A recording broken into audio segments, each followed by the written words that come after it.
Bueno, hoy vamos a ver Efesios capítulo 2 y nada más vamos a ver 10 versículos. Ahora, de estos 10 versículos hay un objetivo. Y este objetivo es que tú y yo, mis amados, como familia, como personas, como hombres, como mujeres, como matrimonio, nos regocijemos en la razón fundamental de la riqueza de su misericordia y su gran amor con que nos amó, dándonos vida cuando tú y yo estábamos muertos en nuestros delitos y nuestros pecados. Tú y yo nos encontrábamos en esa situación, sin embargo Dios mostró esa riqueza, ¿verdad? Esa riqueza de misericordia. Y esto me llama la atención porque dice la Biblia que su misericordia se renueva cada mañana. ¿Por qué se renueva cada mañana? Porque sabe que yo la voy a necesitar, quizás también tú. Pero yo necesito la misericordia de Dios todos los días. Ahora, ¿qué significa la palabra misericordia? La palabra misericordia significa que no reciba lo que yo merezco.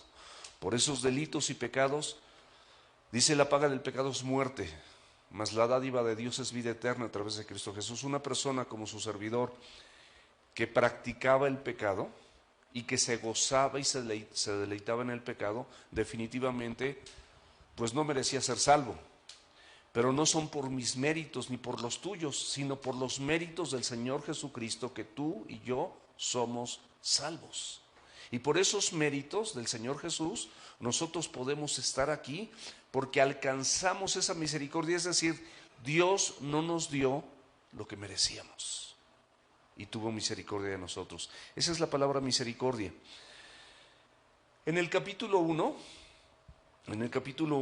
de Efesios, así nada más como una semblanza rápida, el Señor nos traza el plan completo de salvación.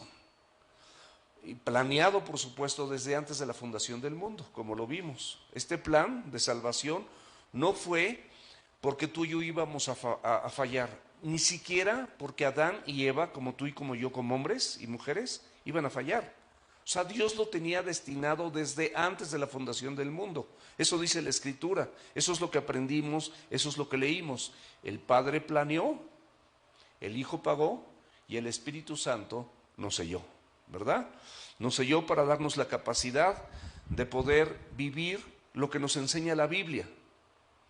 Y entonces aquí nosotros podemos tener destellos de gozo, no es el gozo completo, destellos de paz, no es la paz completa, destellos del amor de Dios, y ese amor de Dios nos permite amar a otros. No es un amor perfecto como el del Señor, porque en parte conocemos y en parte somos, dice la Biblia.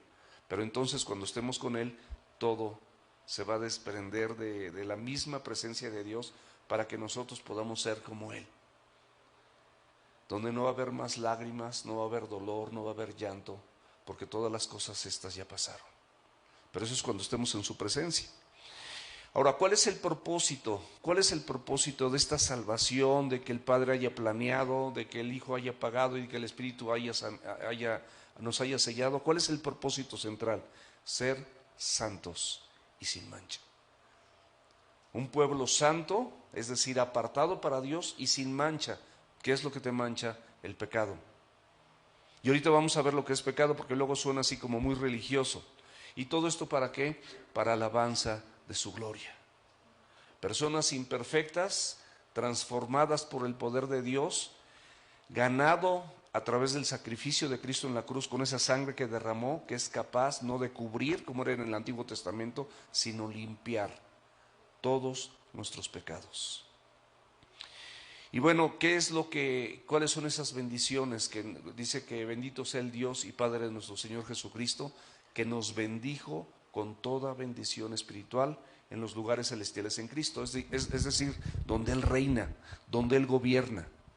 Fuimos elegidos. Dice la Biblia que fuimos elegidos.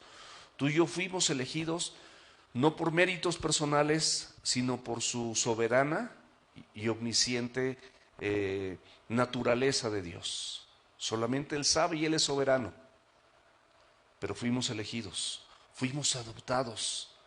Según el Evangelio de Juan, capítulo 1, versículo 12, dice, mas a todos los que le recibieron, o sea, todos nosotros, creo que sí, todos nosotros le hemos recibido a Cristo. Gracias a Dios, no hay una sola persona nueva. Todos nosotros, no, ellos son de Cristo, son amigos de V. Yo los vi alabar a Dios, yo me doy cuenta. Y el Señor, lo peor no es que yo me dé cuenta, el Señor se da cuenta. Somos de Cristo. Somos elegidos, somos adoptados, somos aceptados. Dice la Biblia que fuimos aceptos en el amado. Fuimos redimidos. ¿Qué significa que fuimos redimidos? Cristo pagó un precio. La redención es pagar el precio por algo perdido. Nosotros estábamos perdidos y Cristo pagó el precio. ¿Cuál fue el precio? Cada gota de su sangre. Y nos dio sabiduría. ¿Para qué nos dio sabiduría e inteligencia? Para que nosotros pudiéramos entender todo lo que Él tiene en la Escritura. Y luego también nos dio una herencia inmarcesible, o sea, en los cielos, preparada para nosotros, y nos selló con el Espíritu Santo. Entonces somos parte de esa propiedad. Parte de esa propiedad. Y ahora sí vamos al capítulo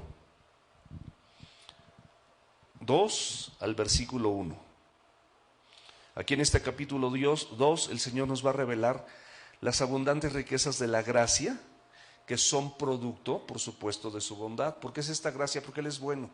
Y ahorita lo vamos a ver así a detalle. Primeramente nos da vida, nos resucita y nos hace sentar en lugares celestiales. Todo esto ahorita a lo largo de la Escritura, con la ayuda y la gracia de Dios, espero que cada uno de nosotros lo entendamos y lo comprendamos perfectamente bien.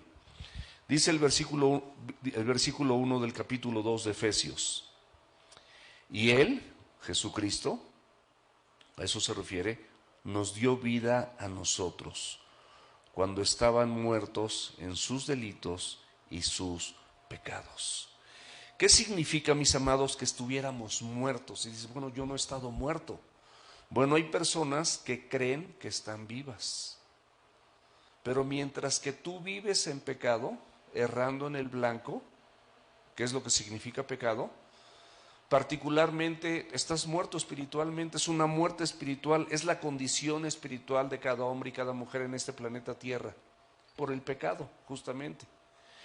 Y si abres la Escritura, por favor, ahí en Romanos, capítulo 3, versículo 23, dice la Biblia, por cuanto todos pecaron y están destituidos de la gloria de Dios. El pecado, mi amado, trae como resultado que seamos destituidos de esa gloria de Dios. O sea, no tenemos acceso si alguien no te redime. Cuando aceptas a Cristo, aceptas su redención y su justificación gratuita. Él te justifica. No podemos justificarnos a nosotros mismos. No hay manera de justificarnos delante de los ojos de Dios. Solamente el Señor, a través de su sacrificio, puede justificarnos. Cuando recibimos a Cristo, recibimos toda la obra del Calvario en favor nuestra y somos justificados. Ahora, ¿cómo es nuestra condición? Aquí hay una porción en la Escritura en Mateo 12. Por favor, abre tu Biblia en Mateo 12. Vamos a leer desde el capítulo 33, por favor. Mateo 12, capítulo 33. Y aquí la palabra de Dios, el Señor Jesucristo, hace como una especie de analogía y compara a la gente como si fuera un árbol. Y ahorita vamos a ver por qué. Hace una analogía para que nosotros lo entendamos perfectamente bien. Dice, o hacer el árbol bueno y su fruto bueno. ¿Estamos de acuerdo que un árbol bueno, su fruto es bueno? ¿Verdad? Un árbol bueno da frutos buenos. O hacer el árbol malo y su fruto malo. Y aquí te lo dice el Señor claramente, porque por el fruto se conoce el árbol. La Biblia dice en relación a nosotros que por el fruto seremos conocidos. Por su fruto les conoceréis. O sea, el fruto que se desprende de nuestra vida es lo que realmente da evidencia y manifiesta la presencia de Dios o la ausencia de Dios en nuestras vidas, porque no es por nosotros, es por Él y para Él también. Versículo 34. Había personas en los tiempos de Jesús que aparentemente conocían la Escritura, aparentemente la recitaban, aparentemente la memorizaban, aparentemente se reunían, inclusive en las sinagogas, aparentemente tenían cargos. Pero vean qué duro les habla el Señor, dice, generación de víboras. ¿Cómo puedes hablar lo bueno siendo malos? Porque de la abundancia del corazón habla la boca. El hombre bueno, del buen tesoro del corazón saca buenas cosas. El hombre malo, del mal tesoro, saca malas cosas. Mas yo les digo que de toda palabra ociosa que hablen los hombres, de ella darán cuenta en el día del juicio.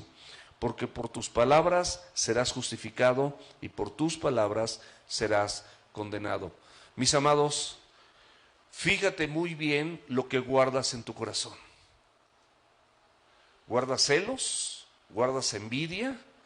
¿Guardas contiendas? ¿Guardas rencor? ¿Guardas resentimiento? ¿Guardas lujuria? ¿Guardas ira? Es lo que va a producir tu boca.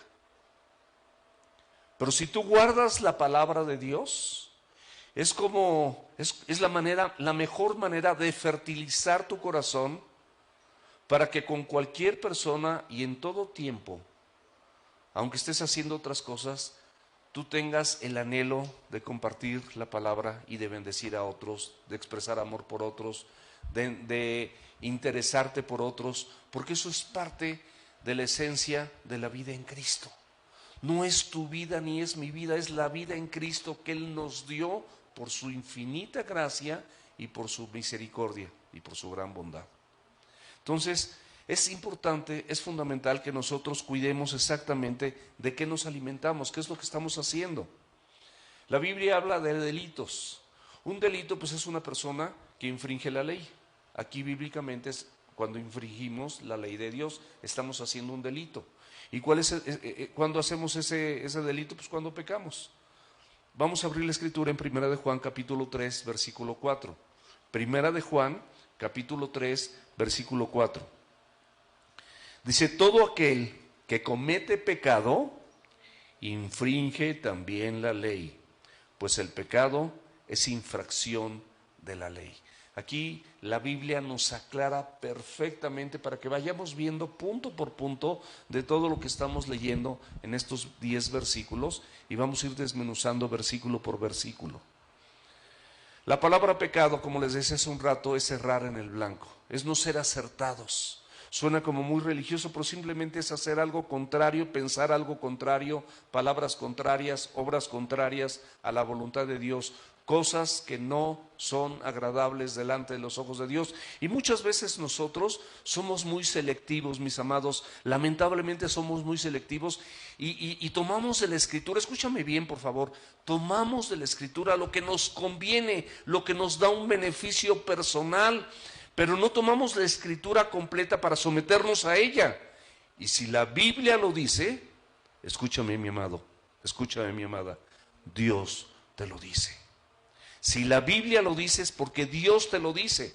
Y si Dios te lo dice, mis amados, pues entonces sometámonos a la palabra de Dios y te va a ir mejor, porque la voluntad de Dios es buena, es agradable y es perfecta. Nos va a ir mejor. Pero tenemos que tener mucho cuidado porque nosotros somos ligeros. Versículo 2 de Efesios 2, por favor. En los cuales en otro tiempo, siguiendo la corriente de este mundo, conforme al príncipe de la potestad del aire, el espíritu que ahora opera en los hijos de desobediencia. Vamos a detenernos ahí. Dice que en los cuales nosotros anduvimos en otro tiempo, siguiendo esta corriente. ¿Cuál es esta corriente? Pues siendo esclavos del pecado. Esta corriente es que todos estábamos esclavizados por el pecado. A mí me llama la atención muchas veces cuando llueve mucho y yo veo así, por ejemplo, en videos, en noticieros, cómo hay corrientes en lugares donde no había ríos y arrasa con todo lo que se encuentra. Bueno, el sistema de valores de este mundo, si no permites que el Señor tenga cuidado de ti, va a arrasar con todo lo que se encuentre. Tu persona, tu esposa, tu matrimonio, tus hijos, tus padres, tus hermanos. tu trabajo, tu dinero, todo, porque todo es temporal, todo es pasajero. Y no sé si han visto cómo van árboles, cómo van carros, o sea, están los carros estacionados y de repente y camiones y se mueven y así sean 5 o 10 carros, todos se mueven y chocan entre sí. Después de un tsunami, por ejemplo, cómo esa corriente arrasa, dice, bueno aquí, dice, los cuales anduviste en otro tiempo siguiendo la corriente de este mundo, esclavos del pecado. Juan 8:34, por favor, vamos a leerlo. Palabras de Jesús. Jesús les respondió, de cierto les digo, que todo aquel que hace pecado, esclavo es del pecado. Y esta corriente, ¿cómo la podemos diferenciar? ¿Cómo bíblicamente la Escritura nos dice muchas cosas, pero hay un pasaje muy conocido por muchos de nosotros y lo repetimos con cierta frecuencia. Primera de Juan, capítulo 2, ¿puedes abrir la Escritura? Primera de Juan, capítulo 2, versículos del 15 al 17. ¿Y cuáles son las indicaciones de parte de Dios para que esta corriente del mundo, esta corriente de este sistema de valores, esas cuestiones que les das tanta importancia y que meramente son temporales, es una temporalidad nada más y le das demasiada importancia, no te deben quitar el sueño, porque dice la Biblia que a su amado, cuando tú eres una persona obediente como lo fue Jesús, por la gracia de Dios nosotros podemos ser obedientes, por la misericordia de Dios podemos ser obedientes. Dice que a su amado Dios le da durante el sueño, es decir, tú puedes dormir tranquilamente y tus necesidades mientras duermes, el Señor se encarga de ellas. Así que no nos afanemos. Pero ¿qué dice esta porción de la Escritura? Dice, no ames al mundo. Es una indicación, es una instrucción, no ames al mundo, ni las cosas que están en el mundo. Si alguno de nosotros ama al mundo, el amor del Padre no está en él. Esto nos da un parámetro interesante, ¿no? Dios te dice que no puedes amar al mundo y al mismo tiempo recibir el amor de Dios. Porque todo lo que hay en el mundo, los deseos de los ojos, los deseos de la carne y la vanagloria de la vida, no provienen del Padre. Está bien claro, ¿no? No provienen del Padre. ¿De dónde provienen? Del mundo. ¿Y qué más te dice la Escritura? Y el mundo pasa y sus deseos. Pero el que hace la voluntad de Dios permanece para siempre. O sea, ¿qué significa que el mundo pase y sus deseos? Pues yo lo he analizado perfectamente bien, porque nuestro culto racional, o sea, nos permite, Dios, el Señor nos permite razonarlo. ¿Y cuántos deseos que tú tuviste hace 20 años, hace 10 años, ahorita, bueno, como si, y hasta decías, ay, ¿y yo para qué quería eso? ¿Y por qué llegar a desear esto o llegar a desear esto otro? O sea, realmente el mundo pasa y sus deseos. Porque luego, por ejemplo, ahí estás, me quiero comprar este coche, quiero hacer este viaje, y lo hacemos por la gracia de Dios. Y luego te compras el coche, 2 meses, 3 meses, huele a nuevo, y luego ya ves otro, y te gusta el otro. Y así somos los seres humanos.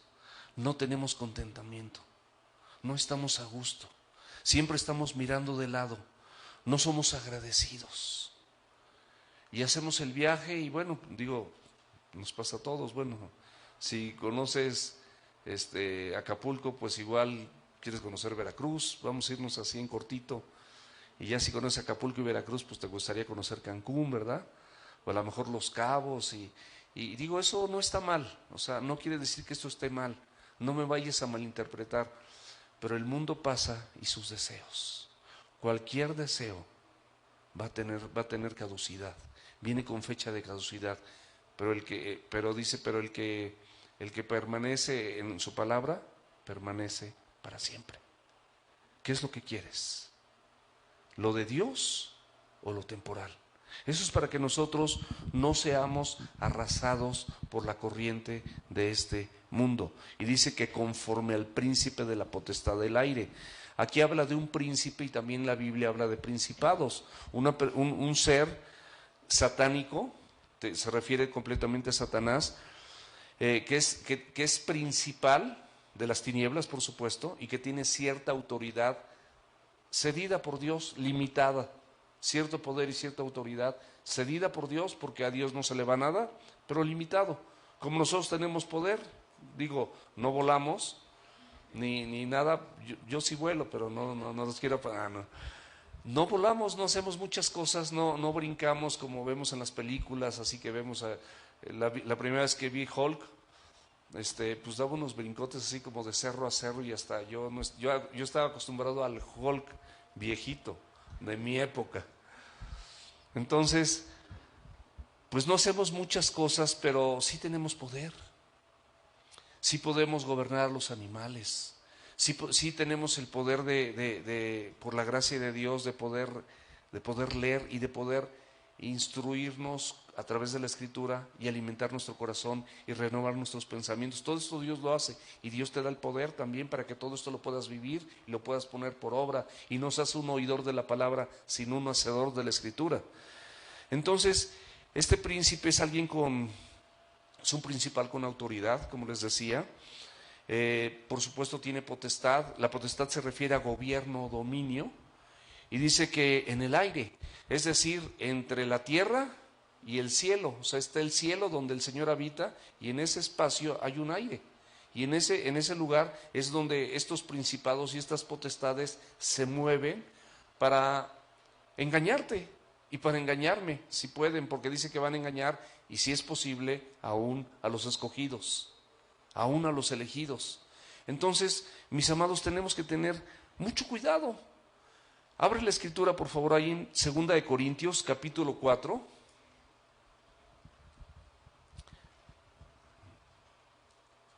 Segunda de Corintios, capítulo 4, versículos del 4 al 6. Y aquí habla del príncipe de la potestad del aire. Dice: en el cual el Dios de este siglo, con D mayúscula, el Dios de este siglo, cegó el entendimiento de quienes, dice, de los incrédulos, de los que no creyeron en Dios. La Biblia dice en Romanos 1 que estas personas que, aún conociendo a Dios, no le glorificaron como a Dios ni le dieron gracias y se envanecieron en sus propios razonamientos, y su necio corazón fue entenebrecido y los entregó una mente reprobada. Entonces aquí dice que el Dios de este siglo cegó el entendimiento de los incrédulos para que no resplandezca la luz del evangelio de la gloria de Cristo, la cual es la imagen de Dios. Porque no nos predicamos a nosotros mismos, sino a Jesucristo como Señor, y a nosotros simplemente, mis amados, como sus siervos, por amor a Jesús. Porque Dios, que mandó que de las tinieblas resplandeciese la luz, ahí estábamos todos nosotros en esas tinieblas, y ahí Dios mismo mandó que la luz resplandeciese. Y Él resplandeció en nuestros corazones para iluminación del conocimiento de la gloria de Dios y en la faz de Jesucristo. Vean qué hermoso. O sea, nosotros aquí, la Biblia nos enseña que nosotros estábamos en esas tinieblas y Dios mandó. No fue algo porque tú fuiste bueno, yo fui bueno, porque no hay bueno ni aun uno. Dios mandó que ahí en esas tinieblas, en esa corriente del mundo donde gobierna el príncipe de las tinieblas, donde estábamos siendo arrasados por esa corriente, estábamos siendo así, chocando unos con otros, destruyéndonos unos a otros, de esa manera ahí mismo mandó Dios mismo que resplandeciese la luz del evangelio, para que nosotros hoy en día podamos estar sentados aquí y ser santos y sin mancha. Qué hermoso. Qué hermoso es el Señor y qué hermosa esta reflexión. Y este espíritu, mis amados, dice que el espíritu que opera en los hijos de desobediencia. Es decir, estos son hijos de desobediencia. O sea, la desobediencia les genera una paternidad. Y esa paternidad es pura desobediencia, por eso son hijos de desobediencia, personas engañadas.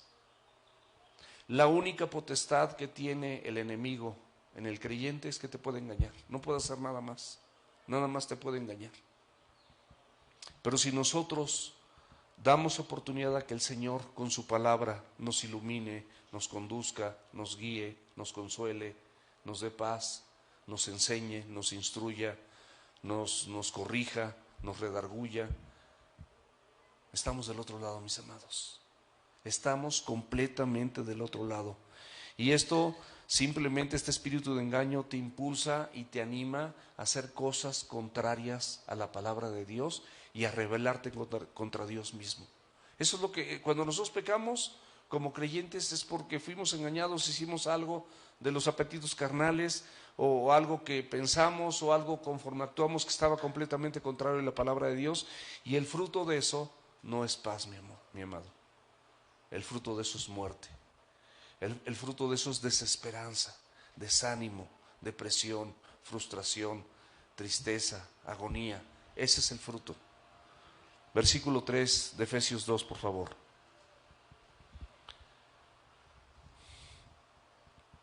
Dice entre los cuales, es decir, en estos delitos y pecados, dice entre los cuales, aquí te lo recuerda el Señor claramente en la Escritura, y me lo recuerda a mí y te lo recuerda a ti, para que no perdamos piso. Escúchame bien, para que no perdamos piso, entre los cuales también todos nosotros, o sea, como dice todos o algunos, todos nosotros vivimos en otro tiempo en los deseos de nuestra carne, haciendo la voluntad de la carne y de los pensamientos, y éramos por naturaleza hijos de ira, lo mismo que los demás. Mis amados, aquí dice que todos nosotros, o sea, nosotros nunca olvidemos de dónde nos rescató el Señor, de dónde nos tomó. Porque de donde nos tomó éramos hijos de desobediencia antes de tener esa vida en Cristo que tenemos el día de hoy. Éramos hijos de desobediencia, o sea, es increíble lo que el Señor nos está mostrando aquí a través de su palabra, en los deseos de nuestra carne, es decir, la naturaleza humana, lo que es mi parte natural, lo que son mis apetitos carnales, esta carne corrompida, que por supuesto no tiene la capacidad de agradar a Dios y por supuesto tampoco tiene la capacidad de buscarle. Yo no busco a Dios, sino Él me buscó y me encontró. Él te buscó y te encontró.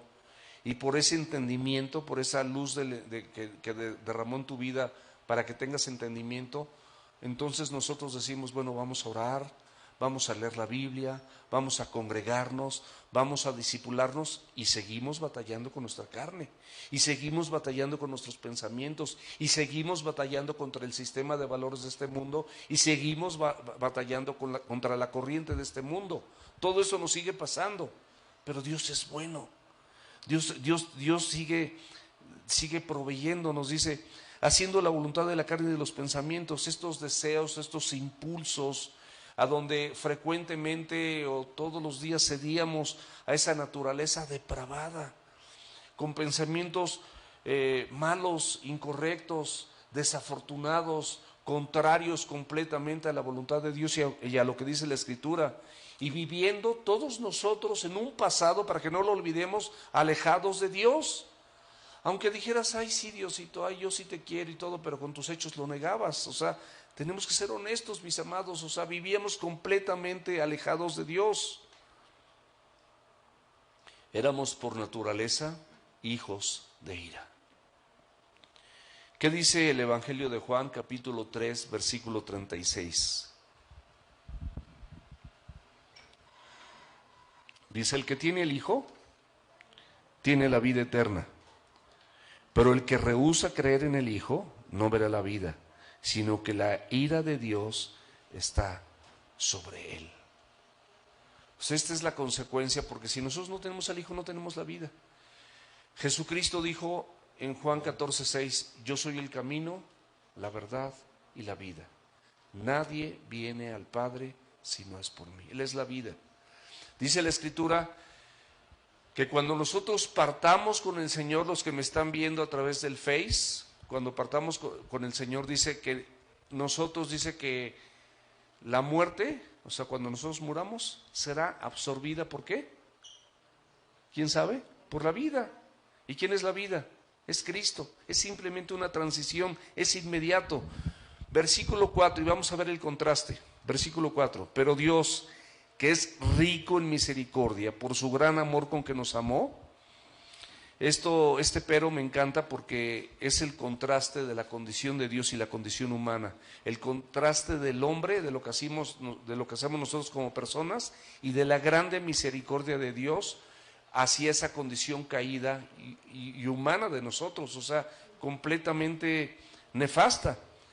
Pero a pesar de eso, el versículo, yo creo que de los más conocidos de la Escritura, Juan 3:16, dice que porque de tal manera amó Dios al mundo, que ha dado a su Hijo unigénito, para que todo aquel que en él crea no se pierda, mas tenga vida eterna. Versículo 5, dice la Escritura, dice, aún para que nosotros también estemos perfectamente bien conscientes, estando nosotros, ¿quiénes dice? Nosotros, ¿verdad? Estando nosotros muertos en pecados, no dice pecado, dice pecados, plural, eran muchos. Yo no sé tú, pero por lo menos en mi vida, lamentablemente sí. Aún estando nosotros muertos en pecados, nos dio vida juntamente con Cristo, por gracia, por regalo, por favor, somos salvos. Es impresionante, mis amados, ese amor y esa misericordia que no está basada en mérito propio, en atributo personal, en la capacidad de algún hombre. No está basada en eso. Estábamos muertos en pecados y Él nos dio vida. Esa vida espiritual, como yo les decía, solamente puede provenir de Cristo. Y bueno, si nosotros, pues ¿qué es lo que tenemos que hacer? Morir al pecado. Vamos a revisar la Escritura, por favor. Abre la Biblia, si no es mucha molestia, por favor, ahí en Romanos, en el capítulo 6.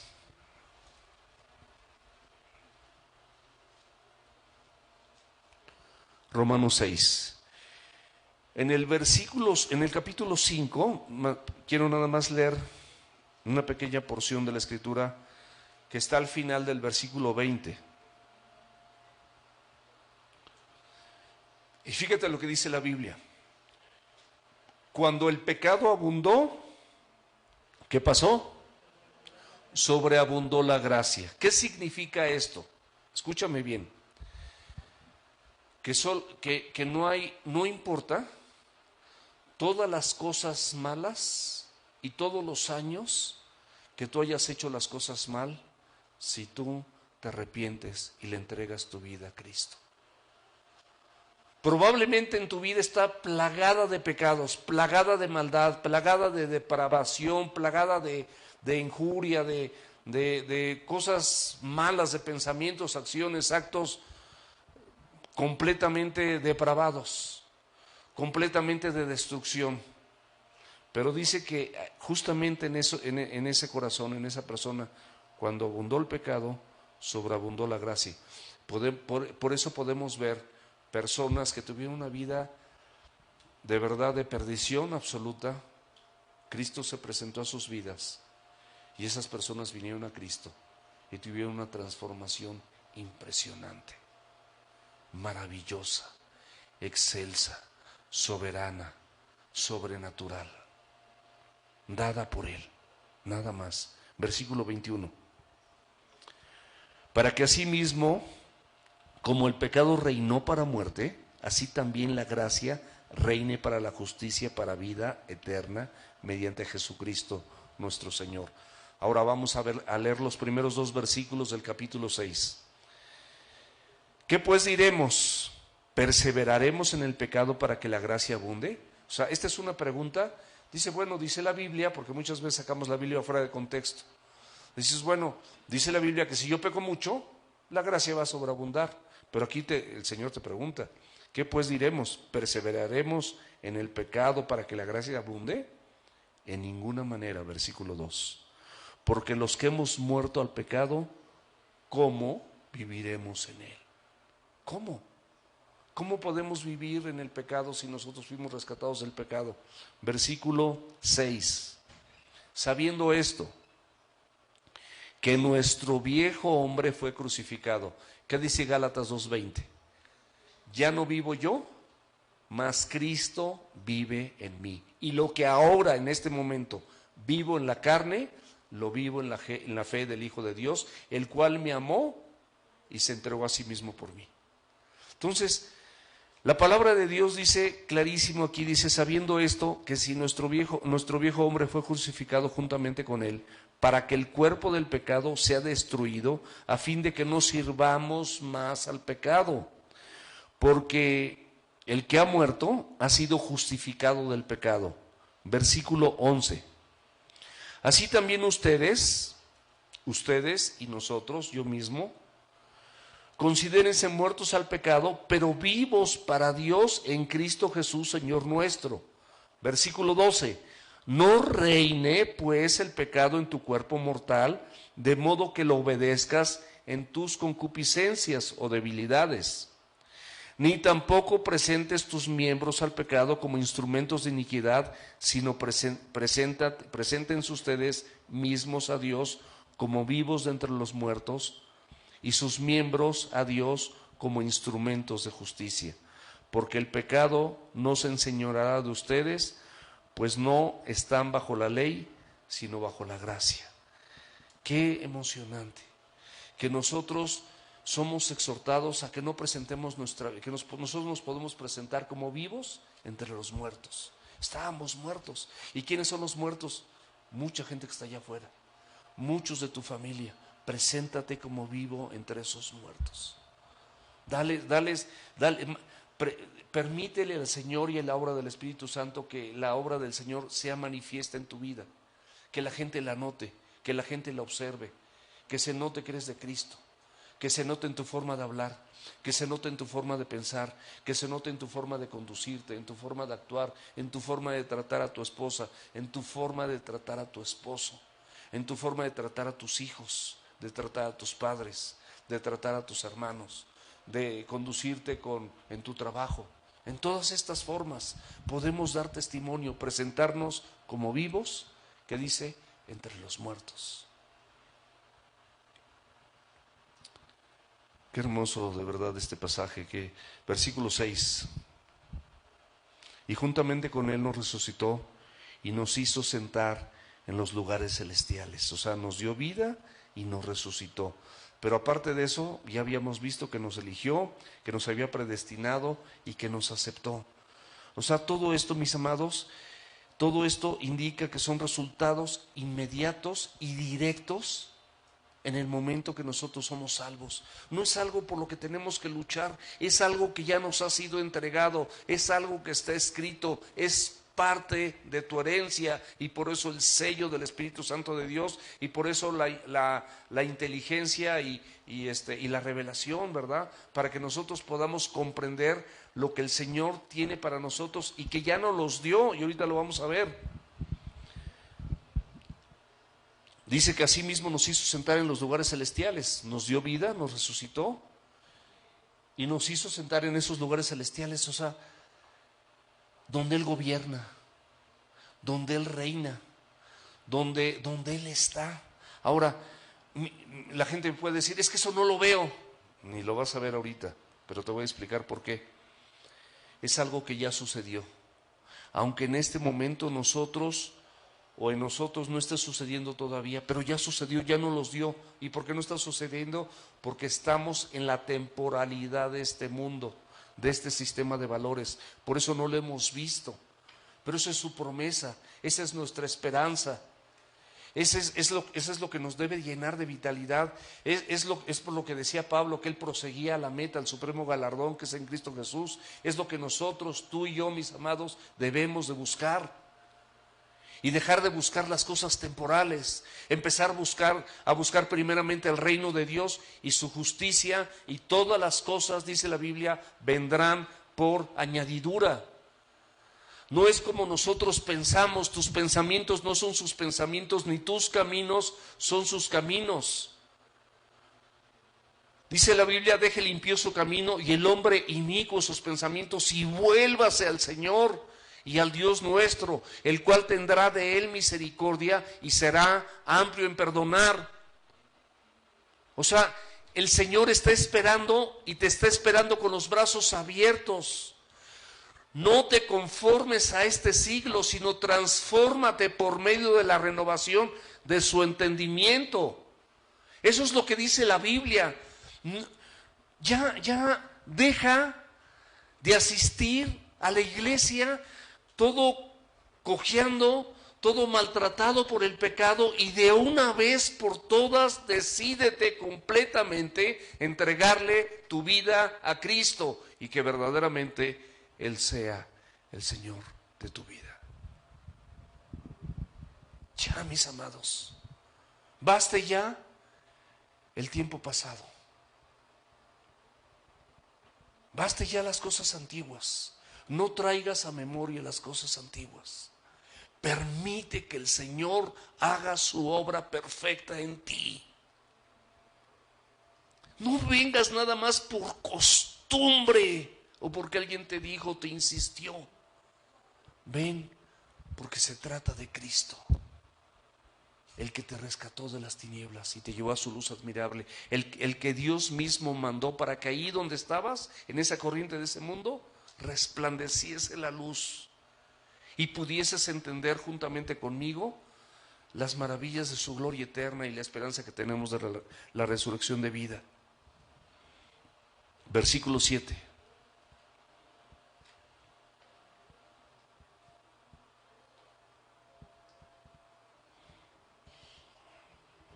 Antes del versículo 7. Todo lo que estamos de acuerdo que Cristo es la cabeza de la iglesia. Cristo es la cabeza de la iglesia. Y prácticamente todo lo que se le sucede a la cabeza va a repercutir en la vida del creyente, que somos su iglesia. Él resucitó y tenemos las primicias de la resurrección. Él ascendió, nosotros también ascenderemos. Él fue sentado en los lugares celestiales, nosotros reinaremos con Él en esos lugares celestiales. Eso es lo que dice la Biblia. Eso es por lo que nosotros debemos de luchar. Versículo 7. Para mostrar en los siglos venideros, o sea, hoy, esto sucedió hace más de 2000 años, lo que está escrito, la venida de Cristo por lo menos, para mostrar en los siglos venideros las abundantes riquezas de su gracia en su bondad para con nosotros.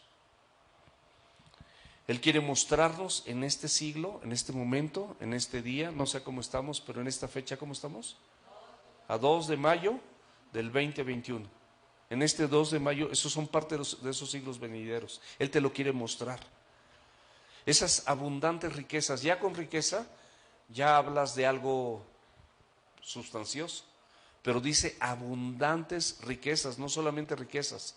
Con riquezas ya estaríamos contentos, pero son abundantes riquezas, ¿pero de qué? De su gracia.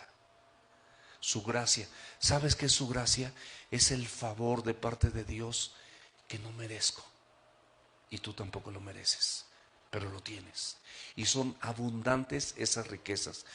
Es el logotipo del cielo.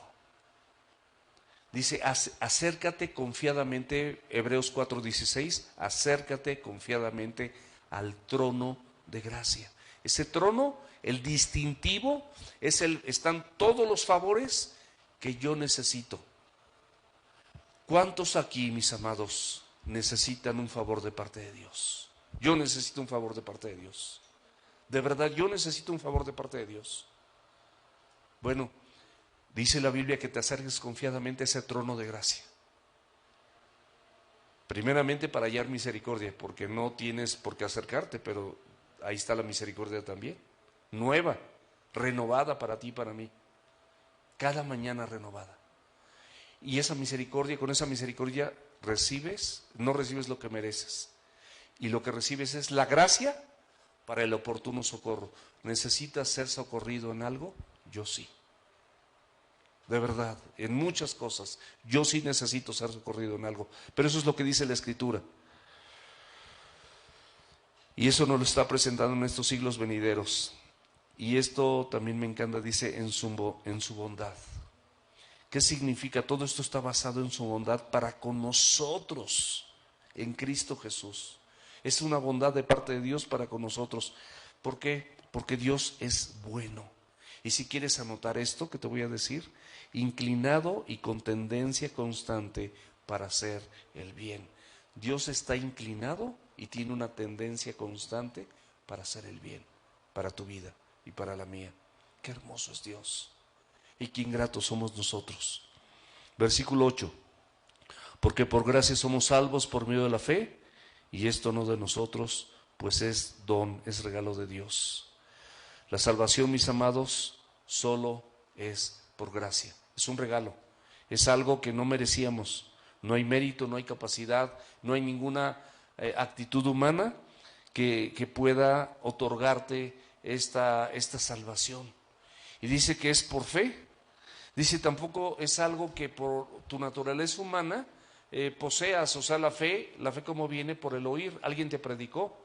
¿Cómo oirán si no hay quien les predique, verdad? Alguien te predicó. Y la fe, dice la Escritura, viene por el oír.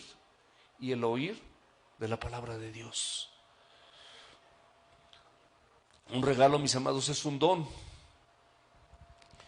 Y te lo aclara, dice, no por obras, ya 2 versículos más. No por obras para que nadie se gloríe. No es por obras, para que nadie se gloríe. Imagínese un cielo donde la gente estuviese ahí por sus propias obras, por sus propios méritos. Pura gente arrogante, pura gente jactándose, contando a ver quién había hecho más cosas, y yo estoy aquí por esto y por esto, y su lista interminable. Y así como nosotros muchas veces tenemos nuestra lista interminable, pero ahorita con la Escritura te voy a decir que esa lista interminable y tu vida y mi vida comparada con la vida santa de Dios, ahí Isaías lo describe perfectamente bien.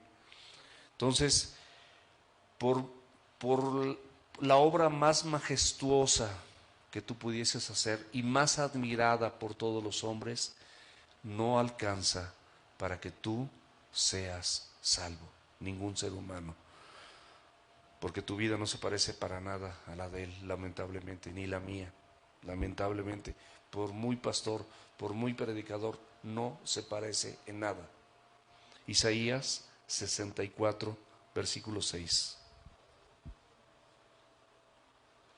Y está fuerte lo que dice. Si bien es una comparación, si bien todos nosotros somos como suciedad, o sea, es decir, estamos tan sucios, estamos sucios como suciedad. Todas nuestras justicias, o sea, todo por lo que tú te quieras justificar delante de Dios, es como un trapo de inmundicia, es como, perdón, como una jerga con la que trapeamos todo el salón y los baños y los salones así, y cuando le enjuagas, pues sale pura mugre, sale el agua café o negra. Así son nuestras justicias delante de los ojos de Dios. Y caímos todos nosotros como la hoja, y nuestras maldades nos llevaron como el viento. La salvación no es por obras. Finalizamos con el versículo 10, por favor, porque somos hechura suya. Esta es una declaración maravillosa. Somos hechura suya, criados en Cristo Jesús para buenas obras, las cuales Dios preparó de antemano para que anduviésemos en ellas. Esto de criados en Cristo Jesús me recuerda uno de mis pasajes favoritos de recién me había entregado a Cristo, 2 Corintios capítulo 5, versículo 17. De modo que si alguno está en Cristo, nueva criatura es. Las cosas viejas pasaron y he aquí, todas son hechas nuevas. O sea, el saber que toda esa suciedad, todas mis justicias que eran como trapo de inmundicia, y que a pesar de todo eso, yo era una nueva criatura en Cristo.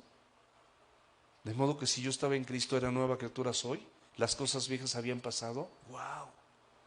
Eso me abrió un panorama. Y eso confortó mi corazón y confortó mi alma.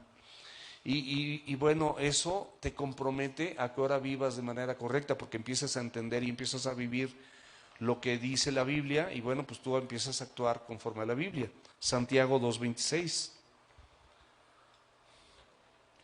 Porque como el cuerpo sin espíritu está muerto, así también la fe sin obras está muerta. O sea, hay una evidencia. Si tú eres de Cristo, si tú eres un creyente verdadero, hay una evidencia en tu vida que la gente va a notar, que en tu casa van a saber. No estamos hablando de gente perfecta. Estamos hablando de gente que tiene una vida piadosa, gente que está dispuesta a vivir conforme a los parámetros que Dios establece en la Escritura, con ayuda de Él, con ayuda de su Espíritu, con ayuda de la iglesia, con ayuda de su gracia, con ayuda de su poder.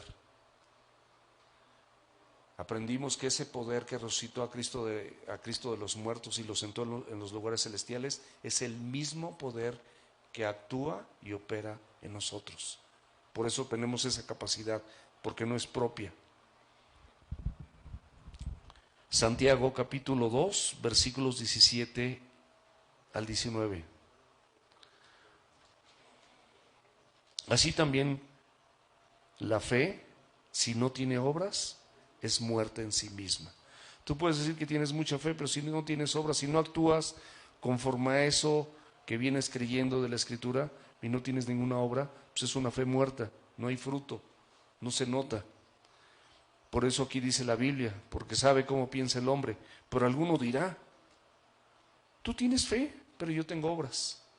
O sea, no, tú crees mucho en Dios, pero yo hago muchas cosas. Fíjatelo cómo el Señor desmenuza los pensamientos más comunes de la humanidad. Muéstrame tu fe sin tus obras.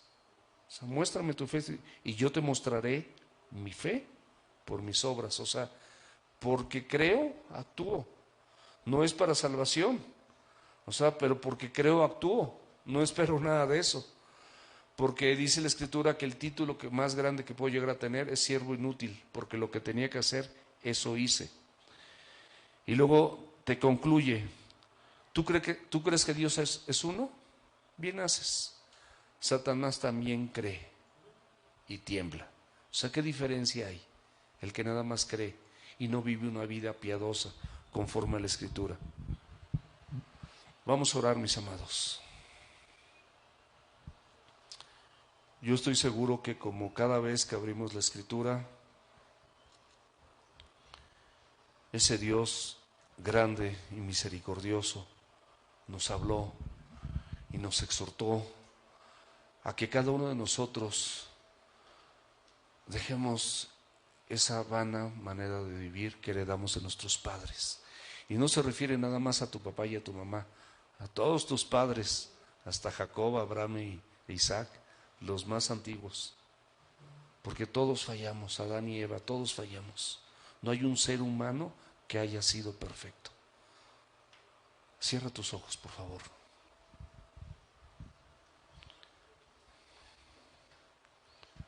Y nada más despídete conmigo con esta oración. Y renuncia, por favor.